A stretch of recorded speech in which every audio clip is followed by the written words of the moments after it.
You're listening to the Sass Says podcast. I'm your host, Christy Rocha, also known as Sass. I identify as a woman, a wife, and a mother. That should tell you a lot already.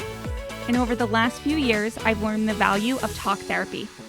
I have seen how my inner work not only enhances my own well-being, but also my marriage, my parenting, my relationships. And in fact, you wouldn't be hearing this right now if it weren't for the work I've done. My mission is to debunk the misconceptions and stigmas around what therapy is and who it's for. Let's normalize working on our mental health and seeking help when needed. We've all heard of self-care, self-help, and self-love, but do you often wonder how to actually make it all happen? I do. You'll hear strategy-based conversations with professionals, as well as inspiring and validating stories from women who are just like you and me. Think of this podcast as the weekly therapy sessions you didn't know you needed, with a dash of sass, a lot of vulnerability, and me, relentlessly asking, but how? Today I'm joined by Dr. Holly Sawyer, a licensed therapist in Philadelphia, Pennsylvania. Dr. Holly is the CEO and lead psychotherapist at her solo practice, Life First Therapy, and at Therapy Loft Collective, an online group practice with her team of dynamic therapists. Dr. Holly is also an entrepreneur mindset coach, national mental health public speaker, and college professor. She is the author of Get Your Mind Right, Get Your Money Right, The Mental Health Guide for Successful Entrepreneurs, and It's Time to Talk About Trauma.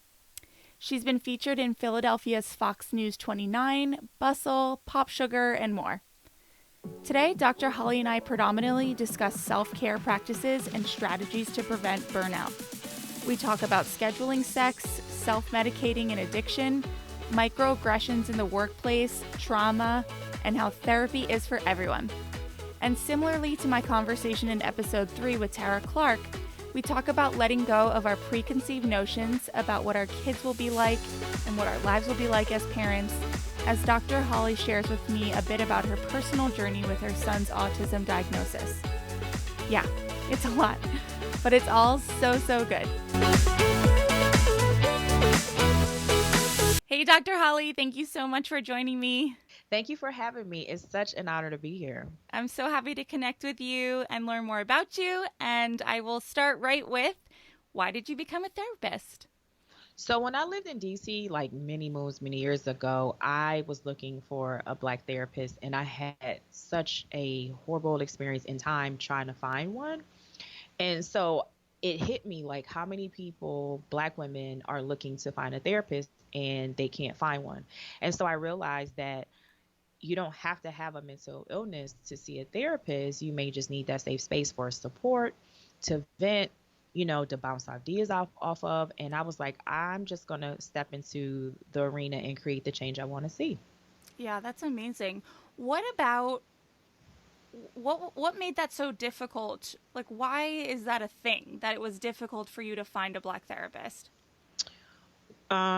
So at that time when I lived in DC, 7 years ago now, but even before that, so I would say about, my son is 14. So I would say, 14 years ago, I, again, was just on a quest and looking for one, and they were just hard to find. And I would go to different agencies. I would look by my insurance, but a lot of therapists don't take, certain insurances and things like that. So I think that was like a barrier, but it just was not a heavy populated field with Black professional therapists at that time. Of course, now things have totally changed, but it was just a struggle trying to find someone. I didn't find a Black therapist until I moved to Philly, and that was about like almost 3 years ago that I found her. So Wow. I've been in and out of therapy for a very long time, for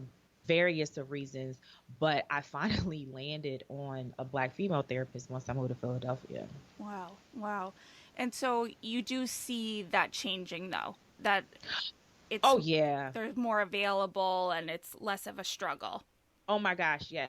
I would say like in the last 4 years, it has just boomed.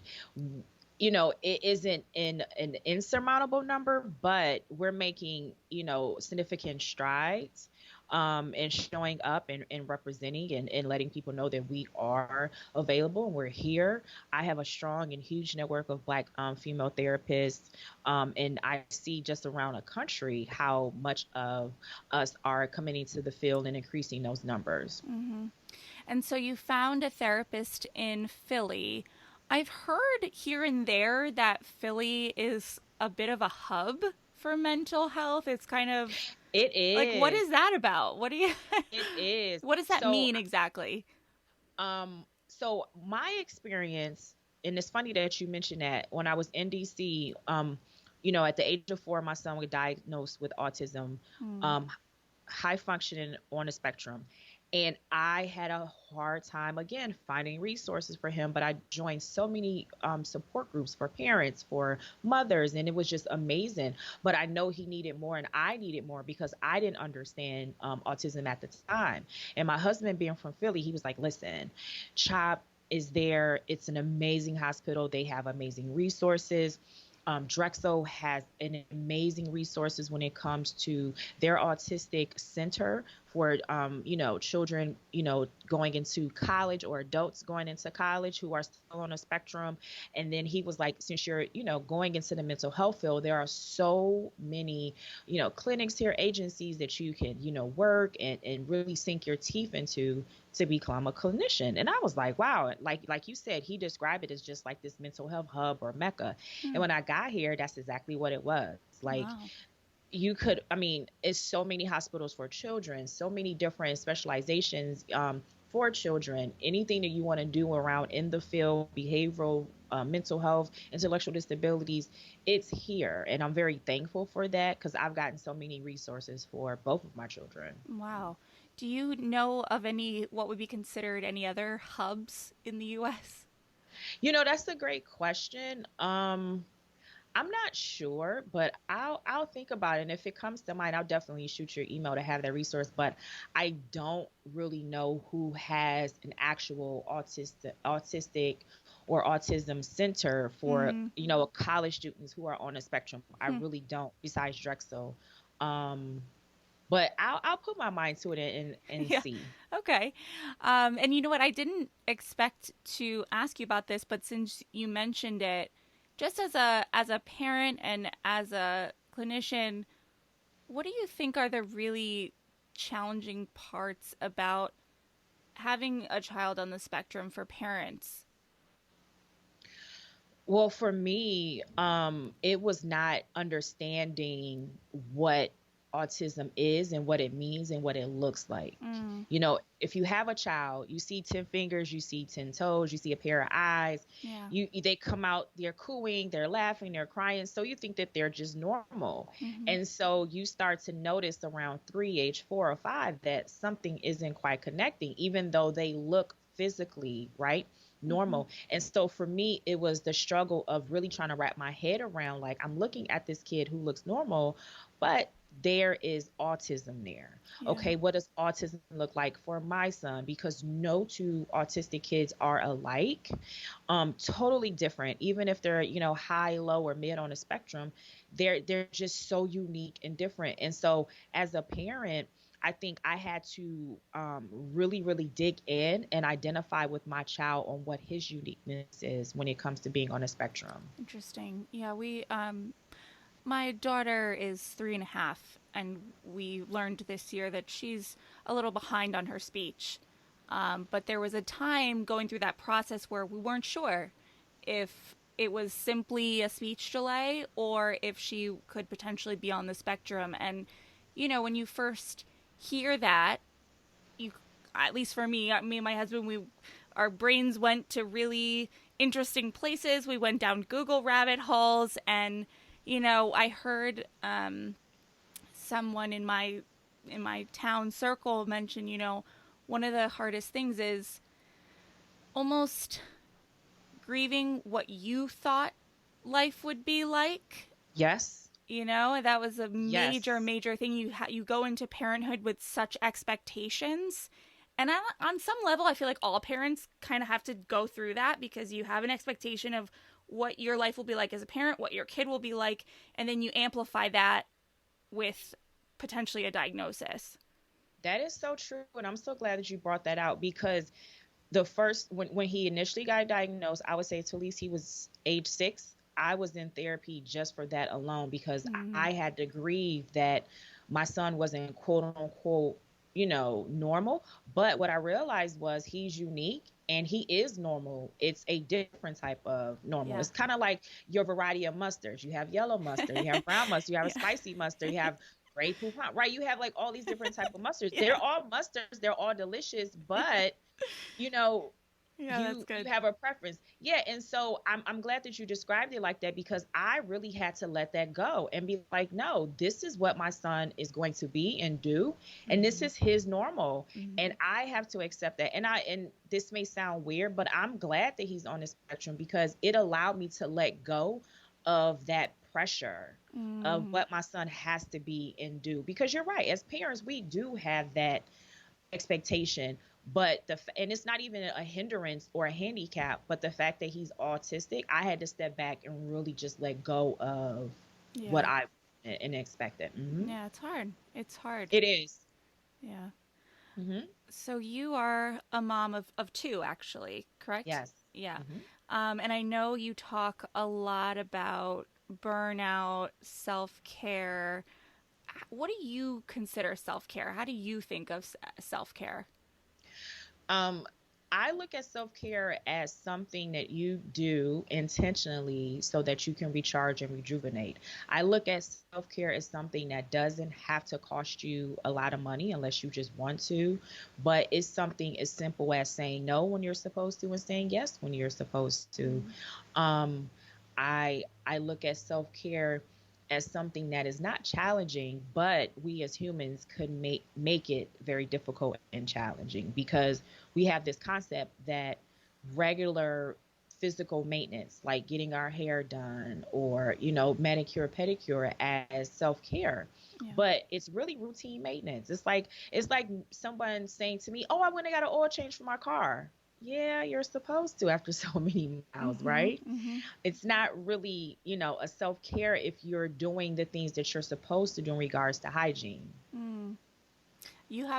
I've heard you say before, tap out before you're burnt out. Yes. I love that. Yes, you have to tap out before you burn out. And that doesn't go just for therapists. That goes for everything. Yeah. That goes for everything, because a lot of times we as humans, especially in this society, we push ourselves because Mm-hmm. it's like this honor to talk about how you haven't slept and how much you've hustled and bustled, Yes. and that isn't sexy. I don't know where and when and how it became sexy, but it's totally not. One thing I do not compromise is my sleep and my rest. I just don't. And I know if I don't get it, it spills over into my productivity. It, Mm. it, it spills into how I may or may not be able to show up. So I don't compromise my rest. I just don't. Mm. So sleep, rest. How else do you prevent burnout? Is it, I mean, I would like to say it's possible to prevent. Would No, that it be is. No, fair? no, no, no, no, no, Yeah. no, no. Burnout is totally preventable, but people don't stop long enough to assess themselves to see if they're at burnout or on the brink Mm. of burnout or on the low end of burnout. It's a spectrum. So if you stop and pause and check in with yourself enough, it doesn't have to be weekly or daily, but enough to know, okay, I need to assess to see if I'm on the brink, in the middle, or I'm close to the end, or I'm totally burnt out and I need to take a break. And so I think, again, making it difficult when we don't do that, we end up going past exhaustion. So for me, again, sleep, rest. I love water. I drink a lot of water, anywhere from 50 to 100 ounces a day. I love my water. Um, and I, make sure that I have good people around me who are Mm. supportive. That includes my children, my husband, my therapist buddy circles, right?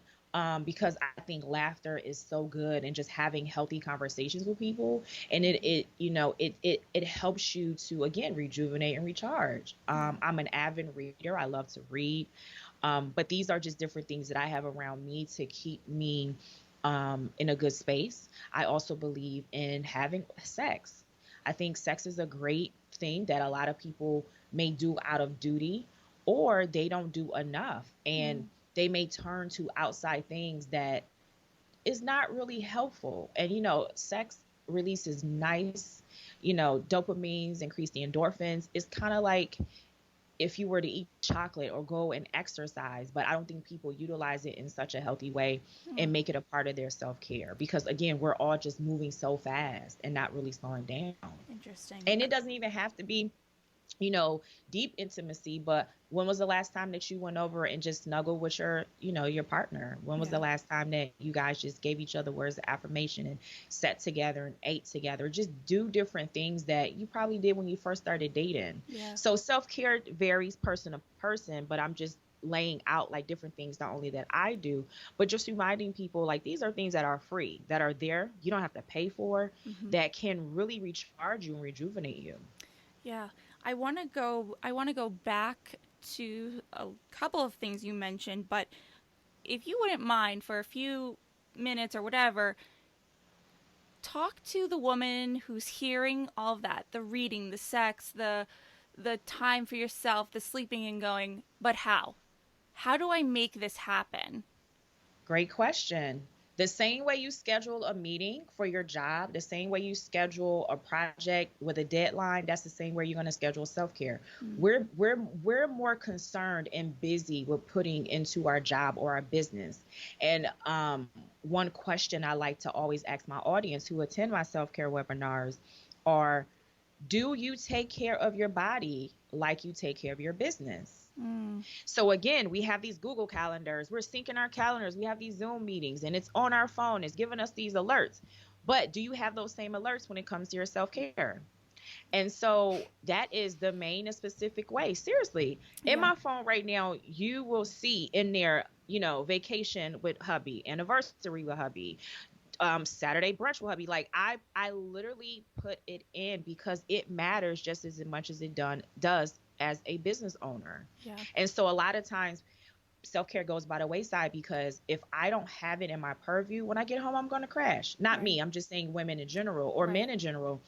And but one thing you won't forget about if your phone goes off for the Zoom meeting or if your phone goes off for the deadline. So my, number one go-to is to tell people schedule it in. Schedule Schedule it it. in. Hmm. Yep, put it in your phone. And self-care doesn't have to be an hour. It doesn't even have to be 30 minutes. It's what you want, how often, and what you make it. Yeah. But it should not be a compromisable thing. It should be something that you do. Yeah. No, I really like that because you're right. I mean, everyone is attached to their phones, attached to their Google calendars, and even you and I sitting down right here. This was something that was prioritized. My husband has the baby monitor.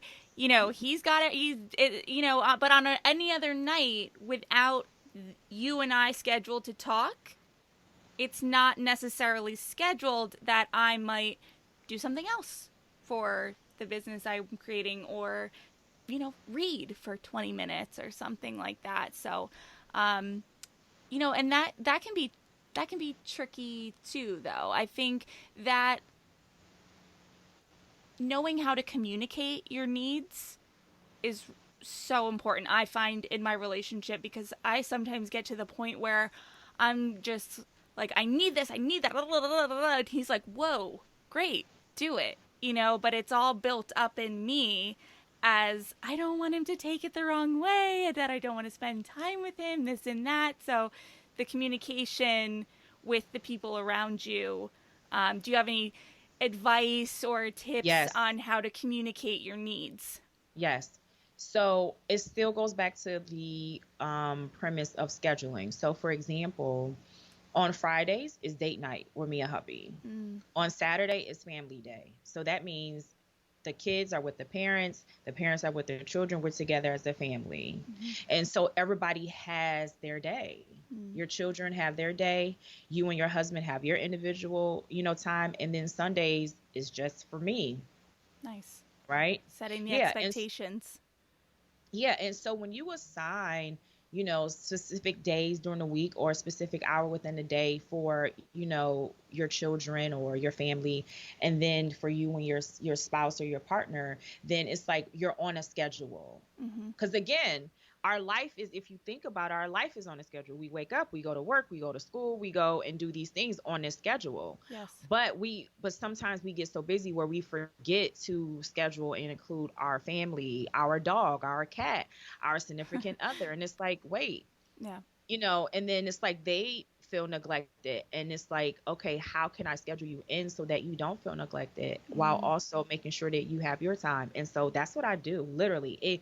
Me and my husband have been doing this since we've had our children, because we both realized, especially me as a new parent at that time, that we still have to date each other. We still have to go out and have our time. Yeah. And as our children aged, we folded them in, and we had time again for families where we take them out on park to go to the park or vacations or dinner, whatever it is, but they have their day. Mm-hmm. Because during the week they're in school just like I'm working. Right. So once again, everybody has a schedule. So it makes it easy if you could just, think about you and your husband's schedule with the baby and figuring out, okay, what's the day that I could have my mom or his mom or a cousin come by and watch the baby while we go out Mm-hmm. and have dinner, on the town. And then what will be a day where we can go out as a family to do something family friendly with the baby, right?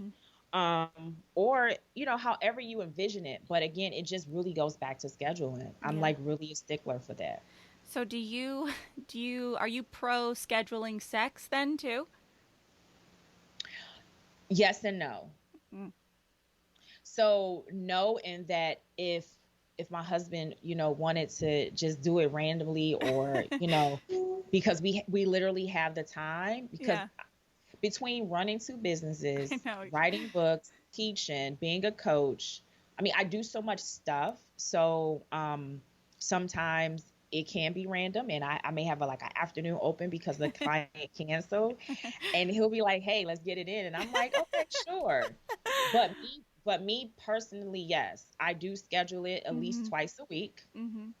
I need it to begin my week, and I need it to wrap up my week. I love So for it. me, yeah, so for me, it's at least twice a week. And Yeah. if we get anything in between that, I'm golden. That's like, a bonus, Yeah. but at least twice a week. Yeah. Because I feel like there's this, negative stigma against, scheduling it. And I think it's perfect because it's something to look forward to, you know? It is.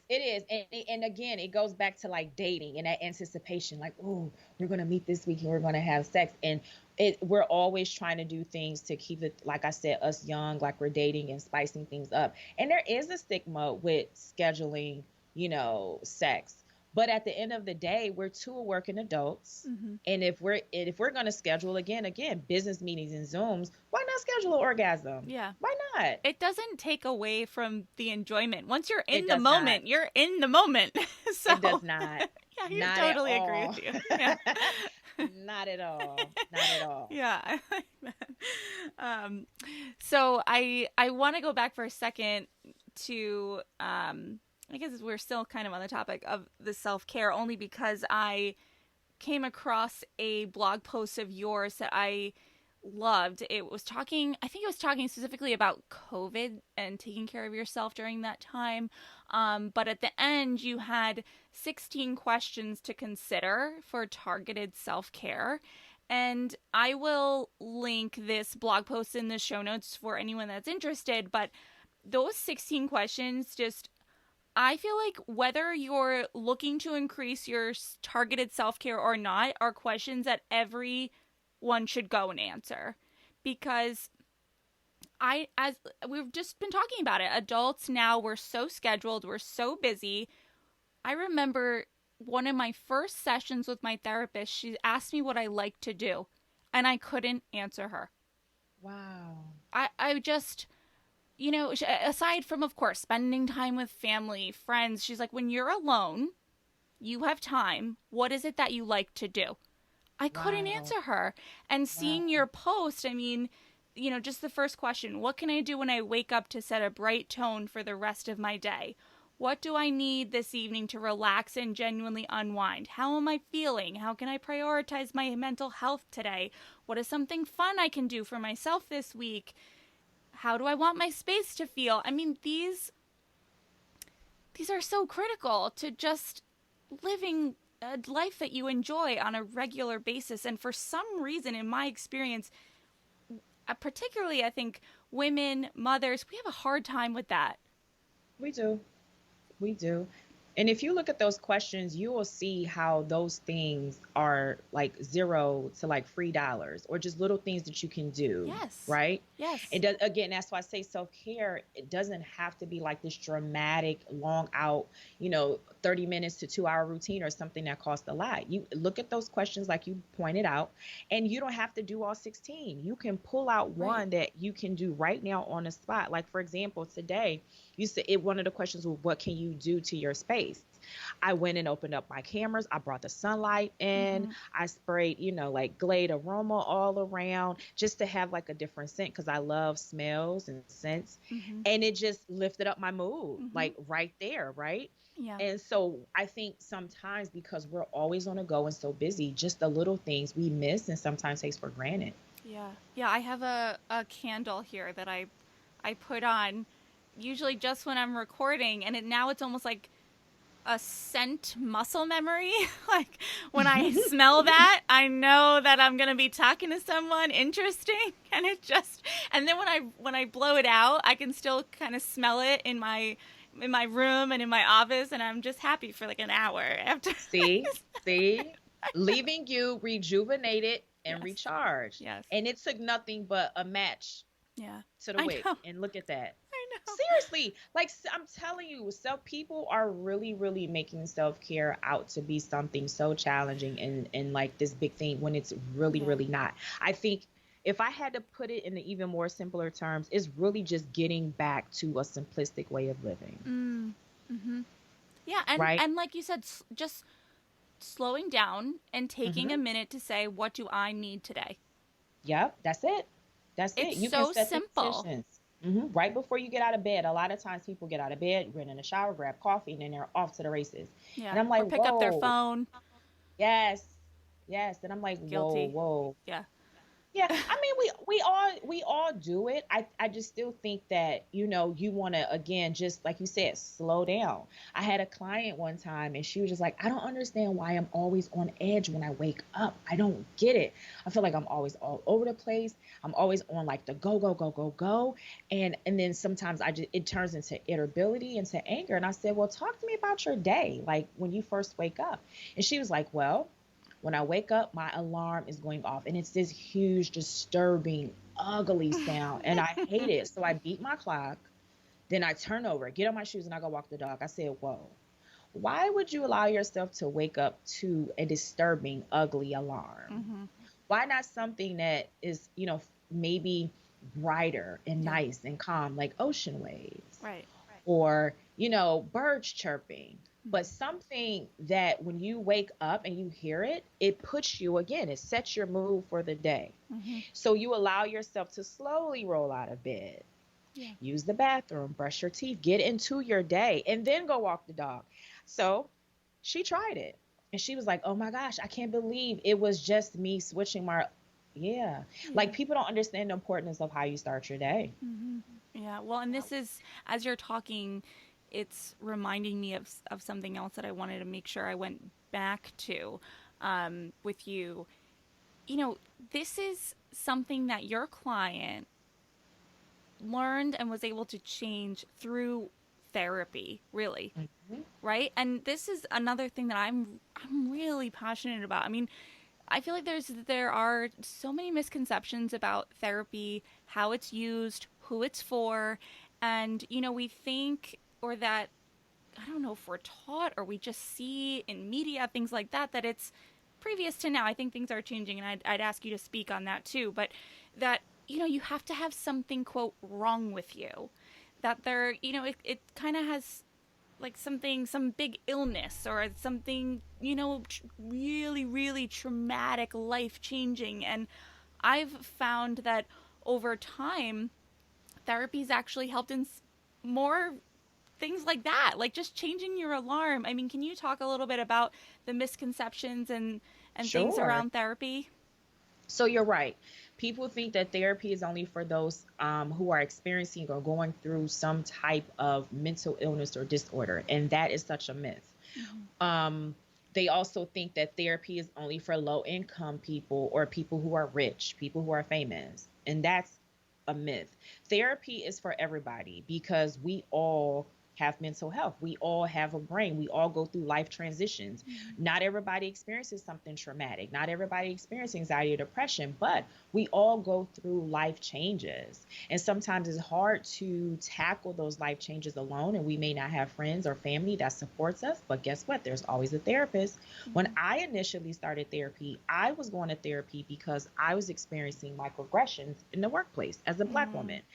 And it was weird because I was going to a white woman as a therapist, talking to her about the microaggressions and the racism in the workplace. And I was just like, whoa, this would feel a little bit different if this was a Black woman because she could relate in the sense that Mm-hmm. we're both Black women.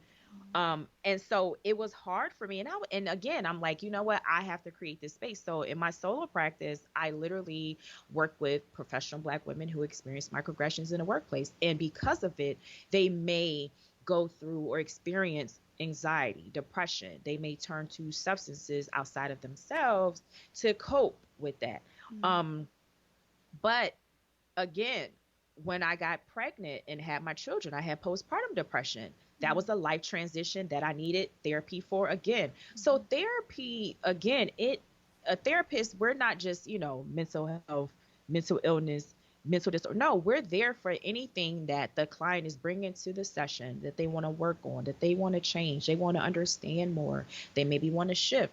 And that could be anything. Mm-hmm. How do I transition between jobs? I'm thinking about marrying the person I've been dating for the last 3 years. Do just anything in their life that they feel like, again, that they just want help and support around. And it doesn't have to be anxiety or depression or anything, again, illness or disorder related. Yeah.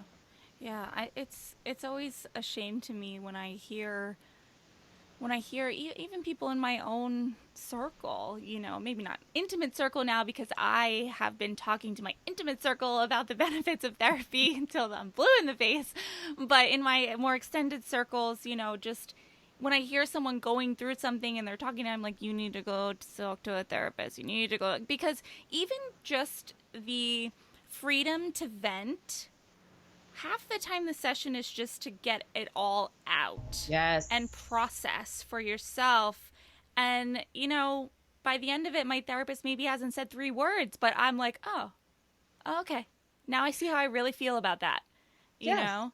We're listening empathetically, we're listening attentively, we're listening without judgment. Mm-hmm. Anything that you would not get from a family or friend is what a therapist will bring Yeah. to that room. The judgment is big. I think that Hmm. we underestimate, you hear people talk about, "Oh, I have friends, why do I need a therapist?" or I run, that's my therapy. And I think that's great. I think that those things are really great.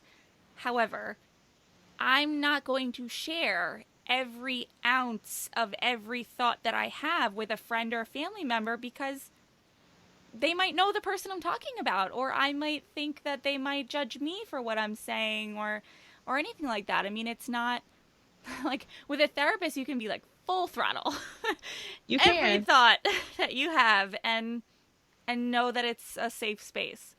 You sure can. You're correct. Very safe. They don't even know half the people or any of the people you're talking about. I mean, they're so objective because they don't have any, stake in the game. So you Yeah. can just go there and just lay everything out. Yeah. So your solo practice, you work with professional Black women. Hmm. I've heard you talk before about this notion of the strong Black woman versus the human Black woman.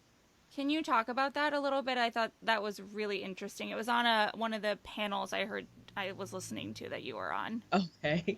So, there's like always this misnomer, or I guess this pressure from society of that Black women just always have to be strong.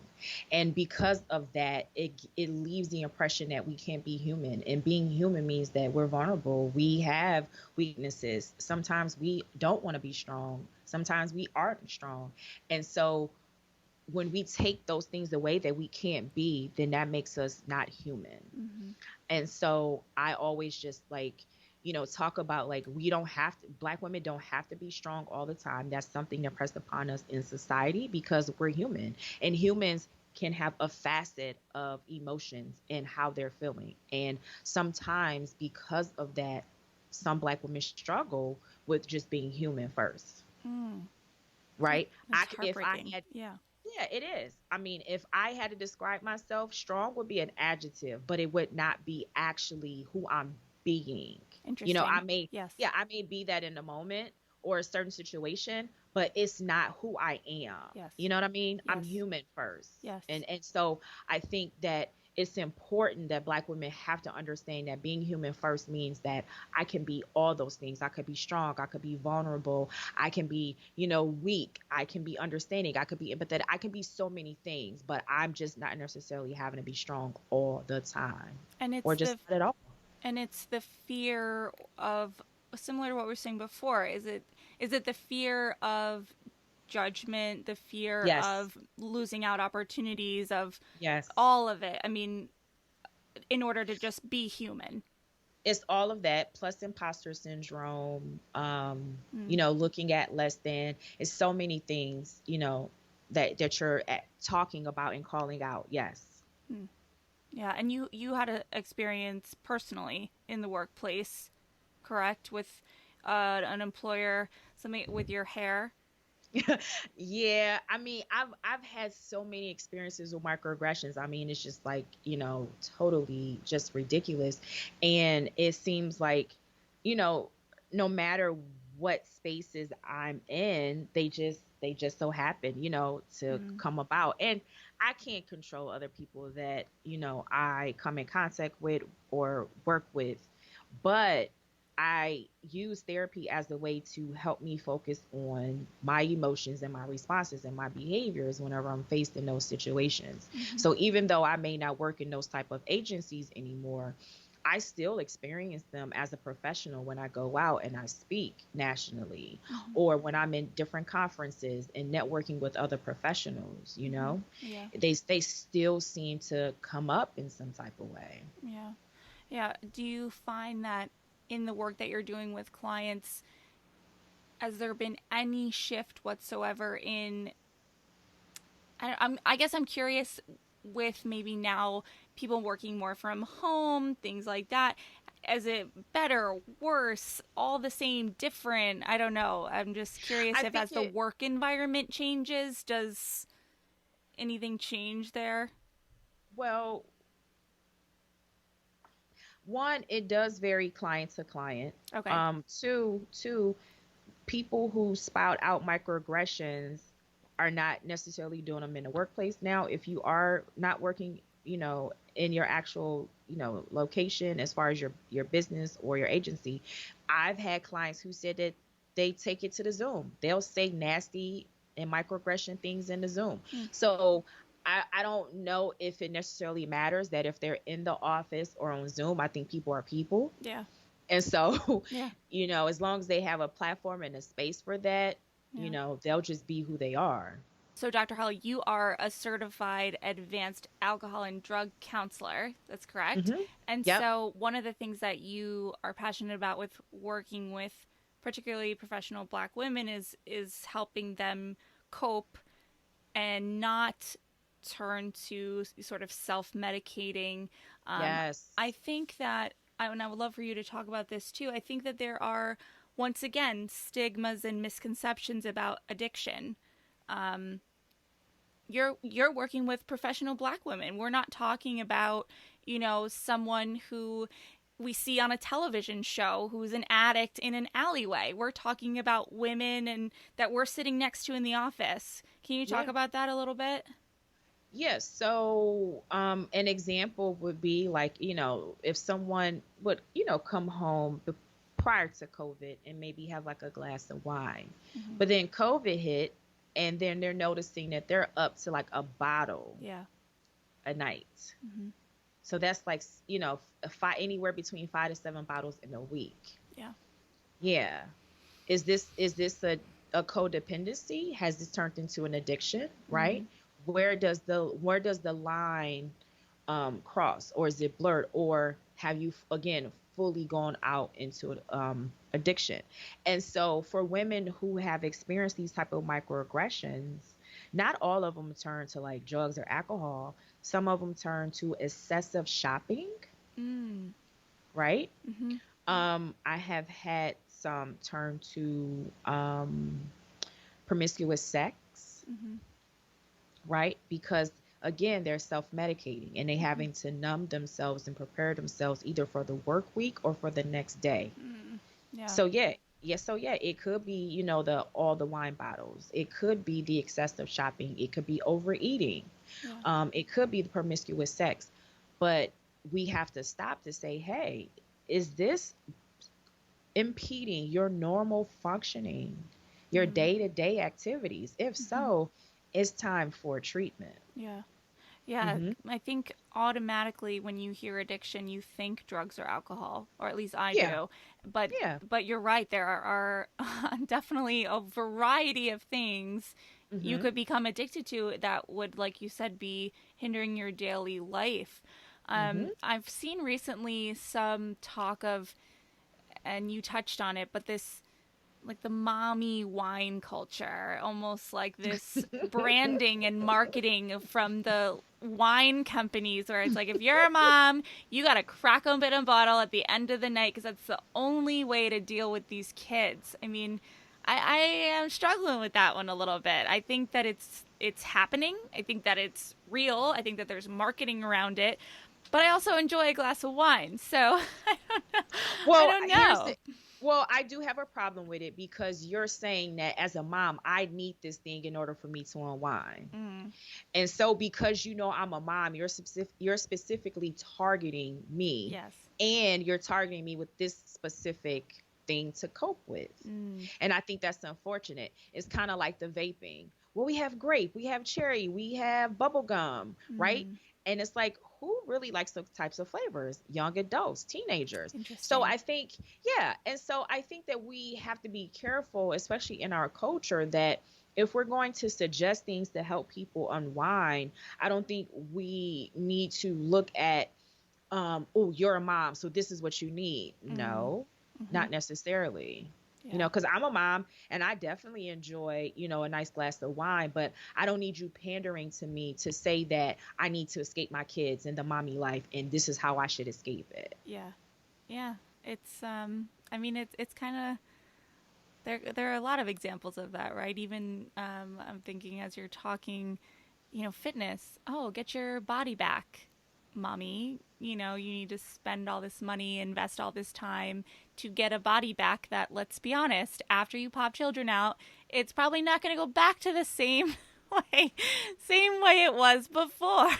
And that should Yeah. be okay. Yeah, it borderlines body shaming. And Mm, then if you already have postpartum depression and then you see those type of messages, imagine where it can send your mind. mm-hmm. Your self-esteem, right? It can push you further into depression. So you're right.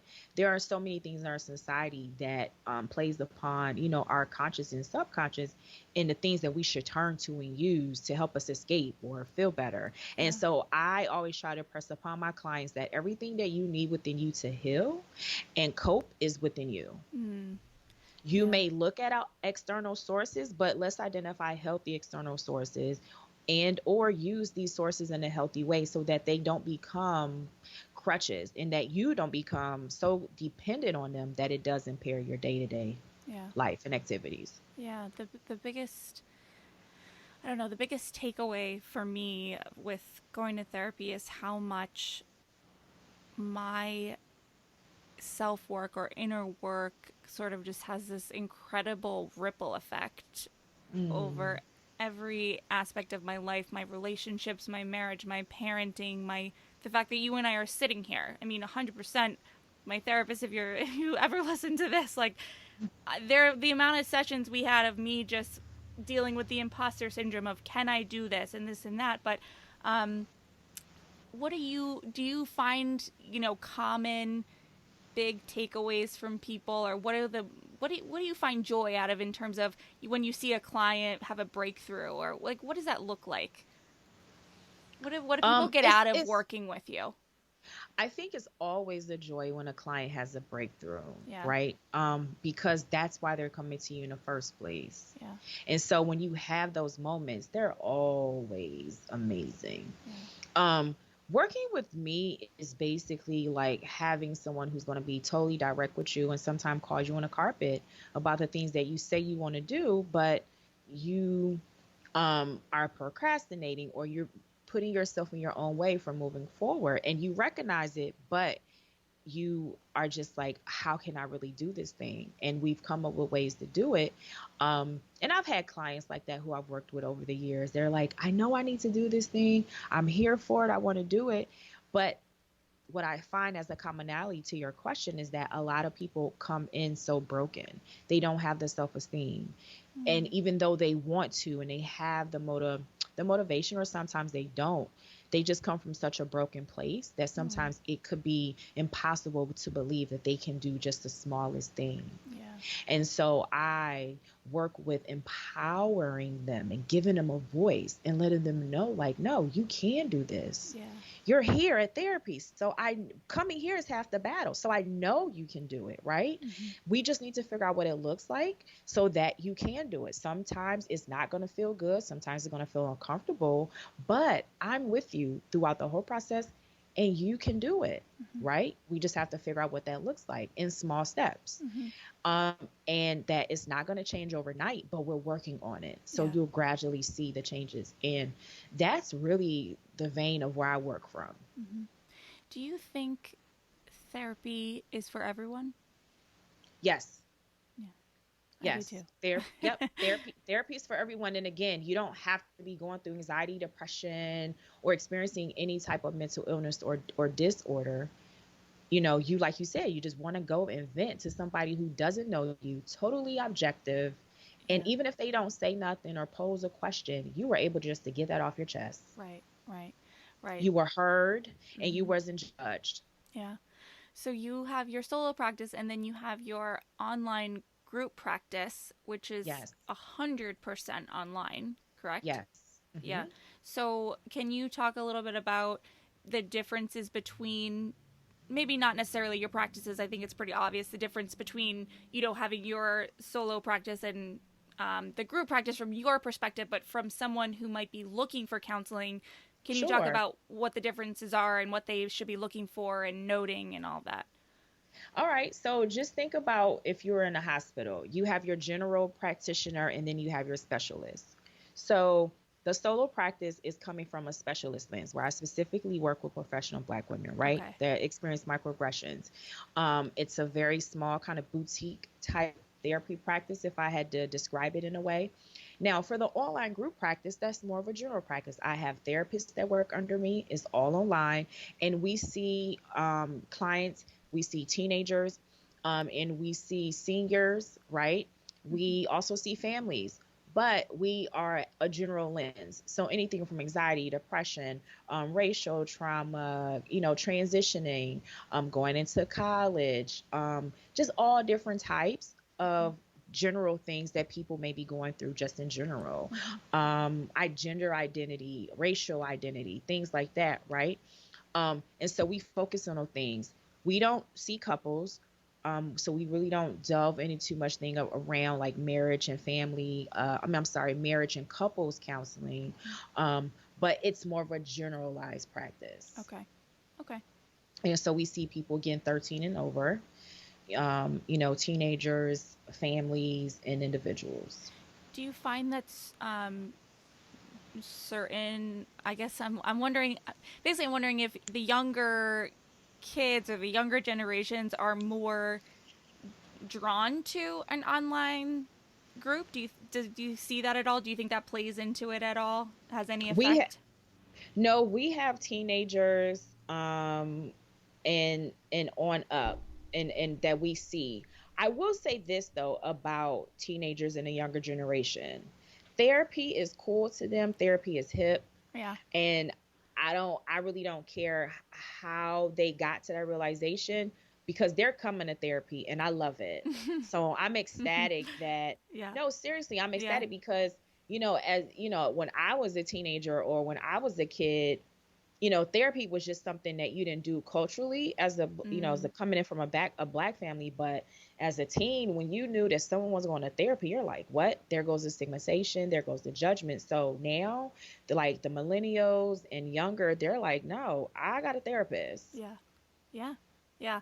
For me, growing up, therapy was for, you know, my peers who maybe their parents were getting divorced or had a Yes. death in the family. It was these Hmm. seemingly, very quote unquote like extreme situations. Hmm. And that's reminding me of one of your books is about trauma, correct? Hmm. Yes. Can you like can you define trauma? How do you define trauma? So, so trauma isn't just sexual or physical. Right. Trauma could be environmental. So, say for example, if I survived Hurricane Katrina, Right. if I was deployed over to Iraq and I came back, whether I had all of my limbs or not, but I experienced something traumatic. And Mm-hmm. so, a lot of times when people think about trauma, they think about molestation, being raped, right? Or somebody physically beating them. But Mm-hmm. that isn't the only type of traumas that actually happen. Mm-hmm. Just recently, and I don't know if you follow this, but last week or so, that condo in Miami Yes. totally, Yes. totally fell to the ground. Yes. And you had some survivors from that event. I'm pretty sure that they are traumatized in Right. some way, right? Yes. And Yes. so I just want people to realize that there's different types of trauma, and what I may experience as traumatic may not be for the next person. Mm-hmm. And so in my workbook, because it's a workbook, it's time to talk about trauma. I break all of that down. What does trauma look like? The different types of trauma. What does it feel like, or how it may show up? For some people, they may have insomnia. They may develop anxiety. They may develop night terrors. They may develop depression. So, what are some ways that you could actually, work through these things? And the workbook was birthed out of the strength that some people, again, don't want to go to therapy just yet. And so in this workbook, I have different activities that they can do to start their own inner work. And so when they go to the therapist, they can say, hey, these are things that I've been working on. I've noticed my triggers. I'm noticing these different things, and this is Mm-hmm. what I want to work on. And so that workbook just really walks them through. Yeah. I feel like you could even I feel like I had to learn that a bit, that trauma it doesn't necessarily just have to be what you think of, like you said, serious abuse, rape, things like that. But I think more importantly, my lesson was that what I consider traumatic is different than the next person. And, um, you know, I, I think that even childbirth could be considered Yeah. traumatic in so many ways. I mean, you mentioned you experienced postpartum depression. Me the same. I don't think that is. I don't think that that's given enough attention in the world. Mm. I'm curious how did that manifest for you, and what did you as a clinician did you recognize it, or were you not a clinician at that point? No, I was in school preparing to be a clinician Okay. at the onset of it. And for me, you're a mom, and I don't know if you experienced this, but maybe some other moms have. My body just felt different, and Mm, that there was just like this lull, like you hormonally, I felt off. I okay. just felt really different. Yeah. Something just always felt very flat or low. I didn't feel like I personally was dragging because I was up doing things, but mentally things just felt at a low. Mm, Things that I once enjoyed or felt like were or gave me joy, I didn't even want to be bothered. It was mm, like I just focused on showing up for the baby. And sometimes I would say to my husband, like, I can't do this right now. I have breast milk. Can you feed the baby? mm-hmm. I just need to, take a moment. And it was kind of hard. I always bonded with my son. He was my firstborn, Mm-hmm. but then there were times where it was sort of a struggle sometimes. Yeah. Because again, that hormone of I should be feeling happy, I should be enjoying this, but then sometimes you just felt like very sad. And that's kind of like the best way that I can describe it as I remember it. But hormonally, it was just not a comfortable space. Yeah.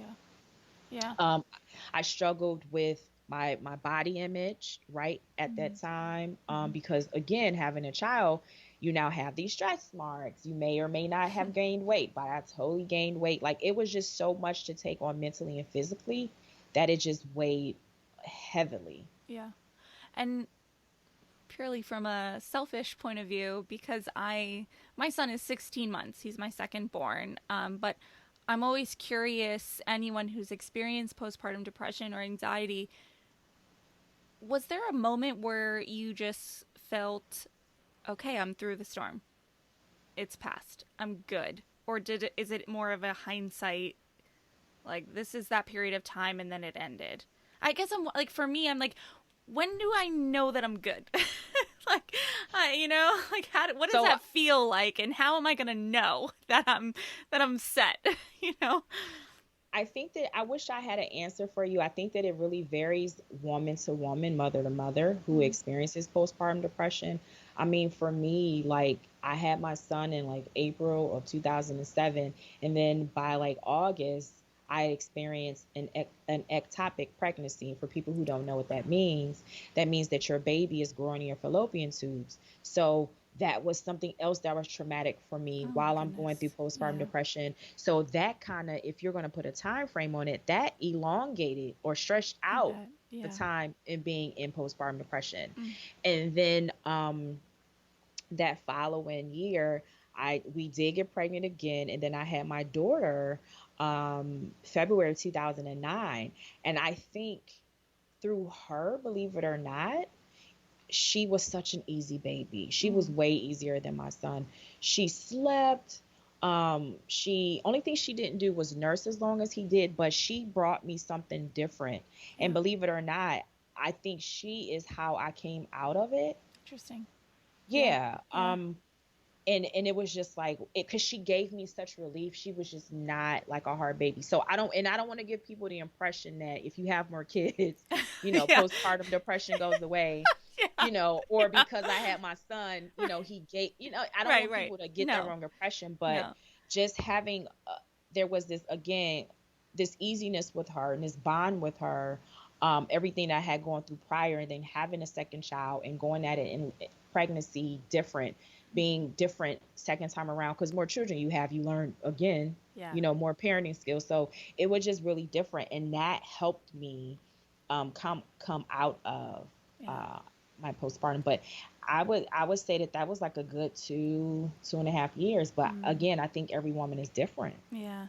Yeah. I think like I said, it's kind of just selfishly asking, asking a pretty impossible question, and I appreciate you answering the way you did in the best way possible, because I obviously know it's different for every woman, but I'm just like looking for that light at the end of the tunnel. And I think, unfortunately, having a global pandemic after 2 weeks after having a baby didn't help my cause too much. But Oh, yeah. you have a pandemic baby. I do. He was born February 21st, and life shut down about two Wow. weeks after.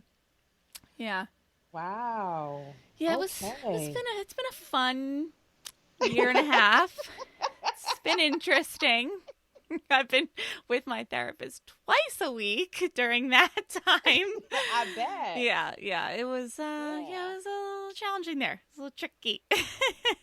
So, Yeah. but yeah, like I said, I appreciate you taking that moment, because I'm just mostly looking for that, and I know through working with my therapist and having great conversations like this, that yeah, you just this too shall pass, sort of thing.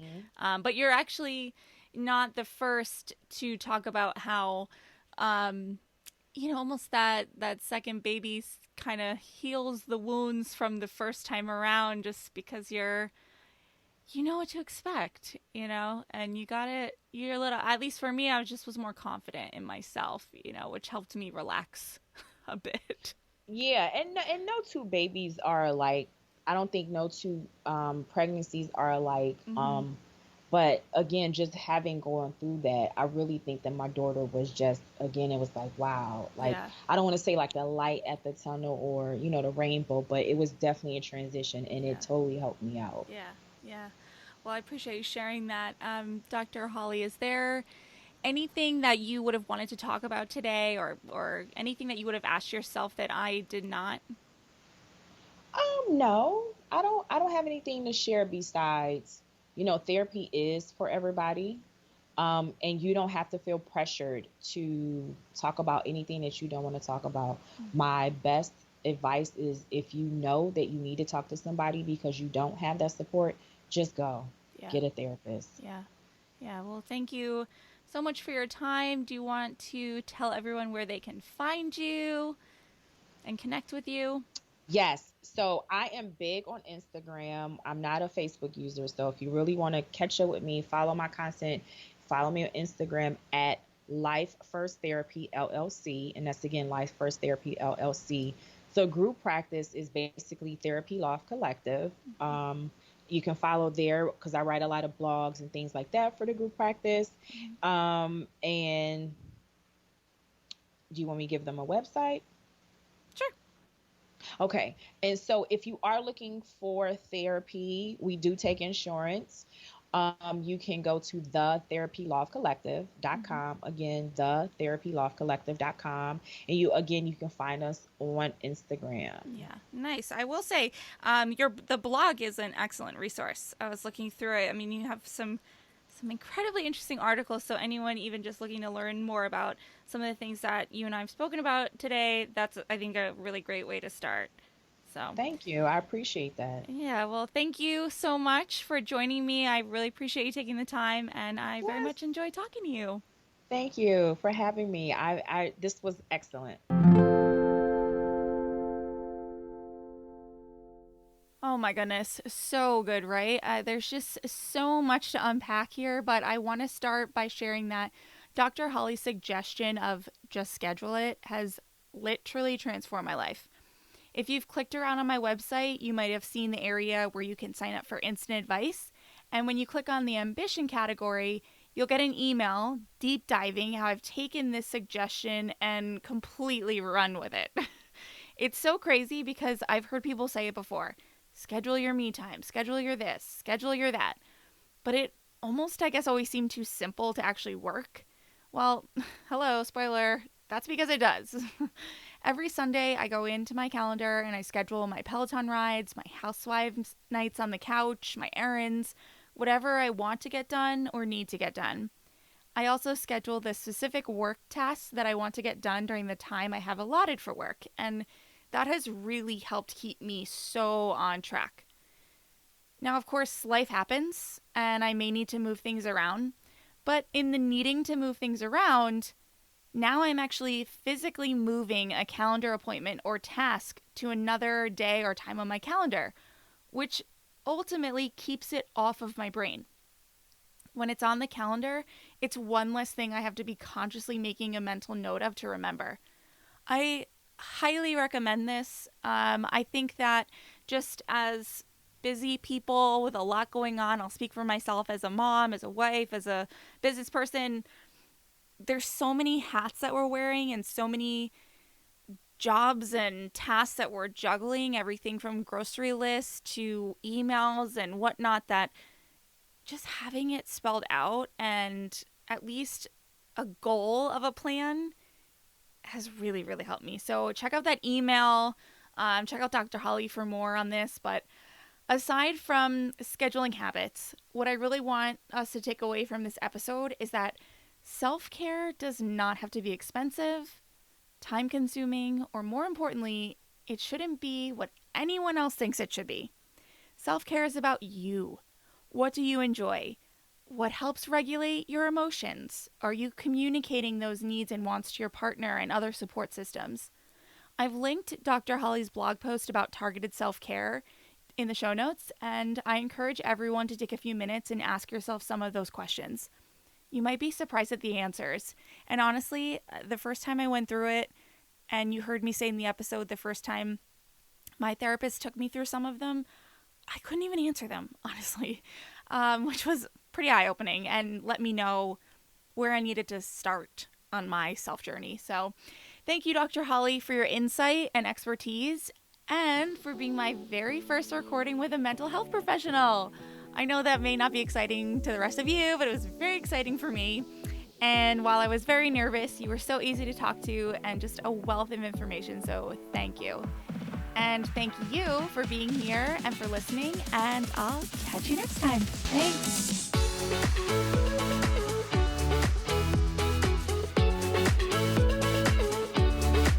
Thank you so much for tuning in today.